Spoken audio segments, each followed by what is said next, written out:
Kembali di Breaking News TV One, kita lanjutkan dialog dengan Mas Nostalgiawan Wahyudi, peneliti Timur Tengah BRIN. Mas Wawan, jika memang perdamaian ini ternyata tantangannya masih cukup berat ya, karena kita tahu krisis kepercayaan akibat rekam jejak pelanggaran yang dilakukan oleh Amerika Serikat, kemudian tuntutan nuklir dan sanksi yang saling memberatkan, serta tekanan dari aktor regional seperti Israel, kira-kira apa nih klausul-klausul yang akan dilonggarkan supaya bisa terjadi titik temu di antara keduanya?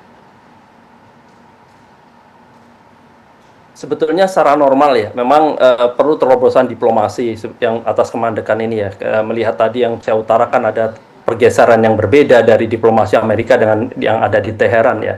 Memang secara logika face to face diplomasi ataupun informal diplomasi sangat diperlukan untuk memecah kebuntuan ini. Jadi memang tidak mengherankan sebetulnya ketika Trump ingin bertemu secara langsung dengan Mustafa. Itu memang salah satu langkah yang secara diplomatik yang sebetulnya secara rasional bisa dilakukan. Namun memang faktor keamanan dan trust yang sangat rendah ini, kita melihat bahwa cukup pesimis ya. Jadi kita berharap ini sangat berhasil ya.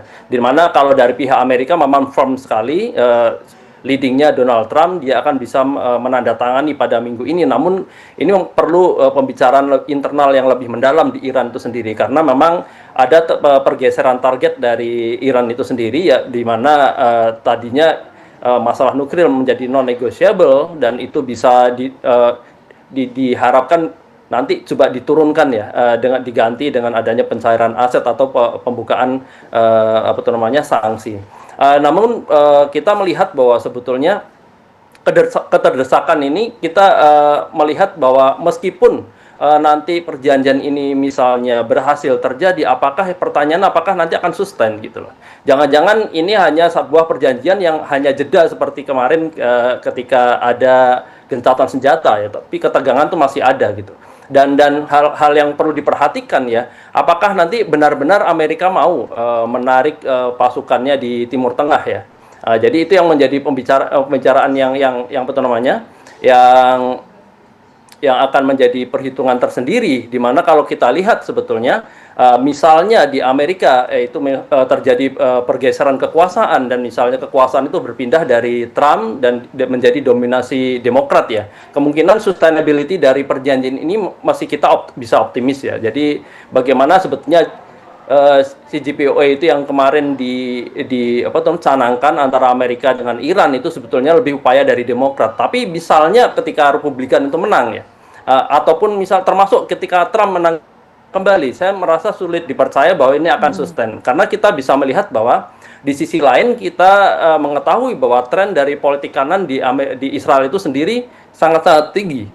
Kita tahu bahwa meskipun diterpa dengan berbagai isu distrust terhadap Bibi Netanyahu dari Partai Likud, tapi pada sisi yang lain kita bisa melihat Itamar Ben Gvir dari Partai Osma Yehudit ya, kedaulatan Yahudi itu mempunyai positioning yang cukup kuat dan berpengaruh di sana, termasuk untuk mengakomodasi kelompok-kelompok garis kanan yang keras di situ. Dan juga ada beberapa partai seperti Zionisme religius dari Bezalel Smotrich, itu juga cukup bisa diperhitungkan. Jadi dengan adanya sayap kanan yang cukup kuat dan ekstrim di Israel itu, mereka tentu akan mengapresiasi kebijakan-kebijakan yang pro aneksasi. Jadi bagaimana nanti aneksasi akan tetap berjalan, isu keamanan termasuk perang itu menjadi arus utama, dan penentangan terhadap kemerdekaan Palestina itu menjadi sesuatu yang bagi mereka sangat haram ya, dan juga sangat realistis, mereka sangat anti Arab. Dari sisi ini, apakah dengan misalnya tadi perjanjian antara Amerika dengan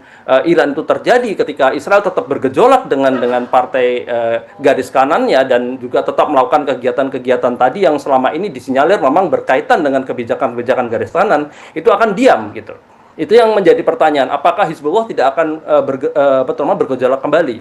Ketika Hizbullah bergejolak kembali, itu bisa dianggap sebagai salah satu pelanggaran terhadap perdamaian institusional antara Iran dengan Amerika Serikat. Dan disinilah titik-titik rapuhnya, dan ketika perjanjian perang yang sebetulnya dilakukan oleh 3 negara, Israel, Amerika, dan Iran, dan perjanjian itu hanya dilakukan oleh Israel dengan Iran dan Amerika saja, dan Israel tidak ikut dan memang sengaja untuk mengklaster diri, menarik diri karena mereka mempunyai national interest yang berbeda ya, yang ingin dicapai di luar perjanjian itu. Ada dan tidak adanya Amerika di Timur Tengah, ada dan tidak adanya perang di Iran, bahwa kebijakan politik mereka, terutama ketika mereka garis kanan, apakah akan berhenti terhadap Gaza, West Bank, ataupun nanti dengan kelompok Hizbullah yang berada di Lebanon Selatan. Dan ini yang menjadi sebuah pertanyaan yang membuat kita melihat bahwa satu, dengan Trump saja fragile ya, di mana trust itu belum terbentuk. Dengan sisi Israel, saya kira pada titik ini national interest dari Israel itu tetap dikedepankan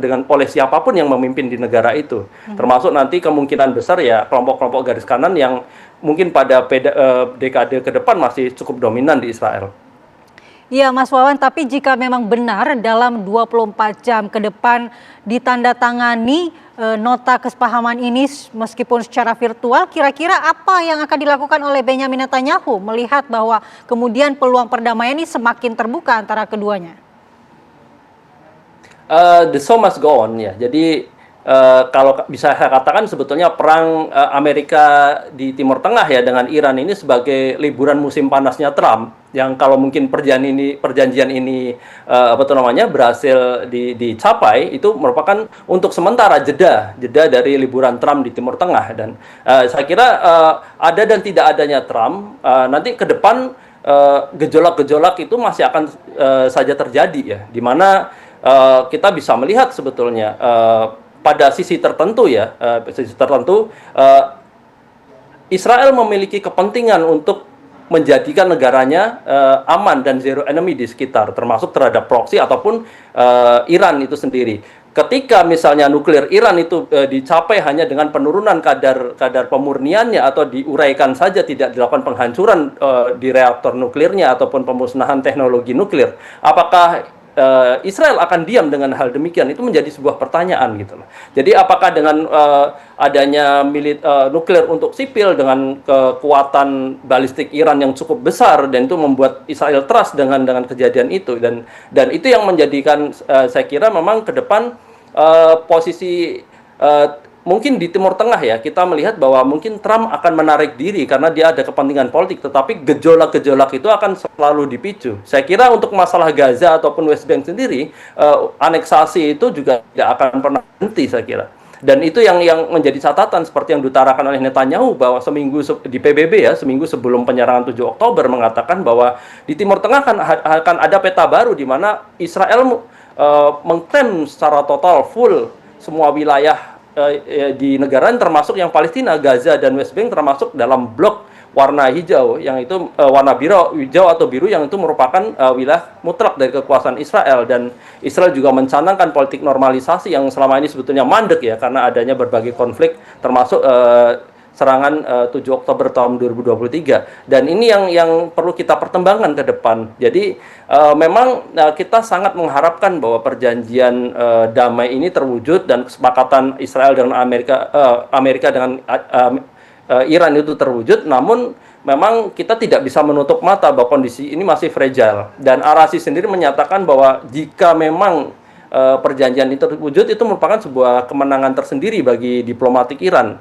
di mana Iran bisa melepaskan diri dari sanksi selama 47 tahun dan juga bisa mencairkan dana-dana yang dibekukan di luar negeri, dan tujuan-tujuan hak nuklir Iran dalam konteks sipil ya, jika itu tetap disetujui oleh Amerika, itu bisa menjadi salah satu capaian yang sebetulnya tidak bergeser dari positioning Iran sebelumnya, dan justru Iran mengambil kesempatan dari kesepakatan perang ini ya. Jadi ada sesuatu yang bisa diambil, termasuk yang sebelumnya Selat Hormuz yang ketika sebelum perang itu tidak dimanfaatkan secara geopolitik oleh Iran itu sendiri. Jadi dibiarkan kapal itu lalu lalang tanpa pengawasan, tanpa kontrol tersendiri. Namun setelah ini, meskipun itu tetap free, saya kira antara Oman dan Iran akan membuat MOU ke depannya, pengelolaan Selat Hormuz bersama atas nama misalnya keamanan atau segala macam. Yang itu merupakan secara strategis menjadi sebuah kemajuan yang sangat berarti. Dan Iran sangat tahu itu, di luar kemampuan militer, balistik dan